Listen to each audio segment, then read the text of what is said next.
Hey, Sandals Churchmen. Pastor Fredo talked this weekend about hypocrisy, and I was just thinking about two different ways we can look at hypocrisy. One is the way that I think the world uses for Christians, which is that we mess up and we sin from time to time.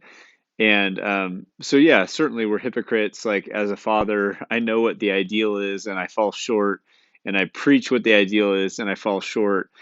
And so hopefully in humility, I can recognize where I'm wrong and ask for forgiveness and, be restored to God. And that's just an example of, yeah, we're all hypocrites somewhere, right? We're hypocrites in maybe our marriage or our parenting or at work because we don't live up to God's standard, even though we say we're trying to. But I think more importantly, there's a different type of hypocrisy that Jesus is really confronting the Pharisees with, which is that you're saying you're one thing, but you're really another thing.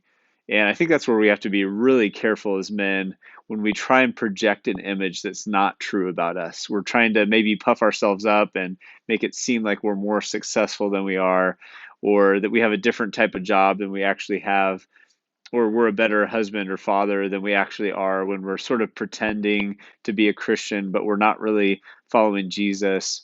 When we act like we have devotions, but we haven't really spent any time with God or in His Word. And I've seen that happen a lot.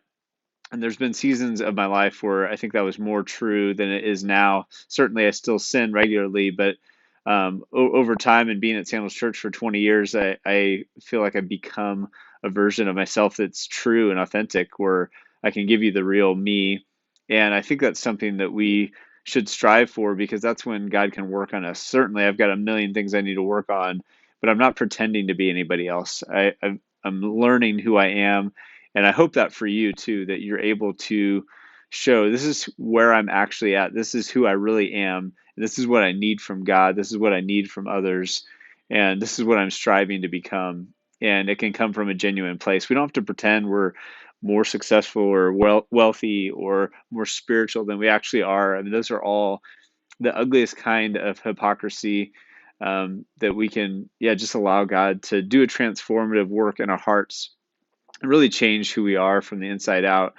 And man, I think that's the value of community, is that we have this opportunity to allow people to kind of peek behind the curtains or lift up the hood a little bit and see the real us. And it's always interesting when you do that and people find out more about you. They're usually surprised, and but also surprisingly loving because it makes them feel safe to be themselves.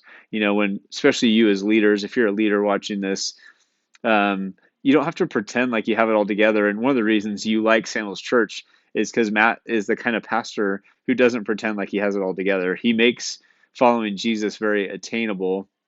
And I think we can do the same when we allow people to see, like, hey, we're flawed humans. Here's the real us. We're not trying to put on a front or pretend like we're better than we are.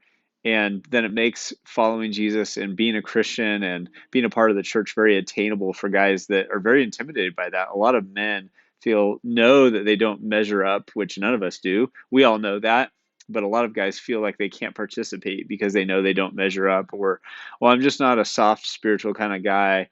And you don't have to be cut from a certain mold. You just have to be willing to acknowledge that you need Jesus, that you need His sacrificial work on the cross, that you're a sinner, and that you don't have to put on a front or pretend you're better than you are. So I hope that message can speak to many. I hope that you live it. First and foremost, if you're a leader that hasn't been open and vulnerable and transparent, man, that's your first step as a leader.